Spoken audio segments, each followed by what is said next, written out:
కృతజ్ఞుడను. ఎంత ఉపకారం చేశావయ్యా, బహుగయ్యాళి భార్యనిచ్చావు, దానివల్ల చక్కగా వైరాగ్యం వచ్చింది. ఏమీ సంసారం అనేటటువంటి విరక్తి కలిగింది. ఈశ్వర, నాకు అనుకూలమైన భార్యనిస్తే సంసారమునందు మగ్నుడనై ఉండేవాడిని. కానీ నేను అలా ఎక్కడ మగ్నుడనైపోతానో, ఎక్కడ నీకు దూరం అయిపోతానో అని నాకు గయ్యాళి భార్యనిచ్చావా, నేను నీకు సర్వదా కృతజ్ఞుడను అని ఆయన మెట్టు దిగి వెడుతున్నాను. అవతల స్తంభం చాటి నుంచి ఇంకో ఆయన వచ్చాడు.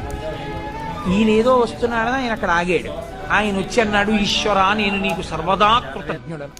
గొప్ప అనుకూలవతి అయిన భార్యనిచ్చావు, అంత మంచి భార్యనిచ్చావు కాబట్టి పెద్దలని సేవిస్తున్నాను, ఈశ్వరుణ్ణి సేవిస్తున్నాను, యజ్ఞయాగాది క్రతువులు చేస్తున్నాను, దాన ధర్మాలు చేయగలుగుతున్నాను, 4 మంచి పనులు చేయగలుగుతున్నాను. అంత మంచి భార్యనిచ్చినటువంటి నీకు కృతజ్ఞుడను అన్నాడు.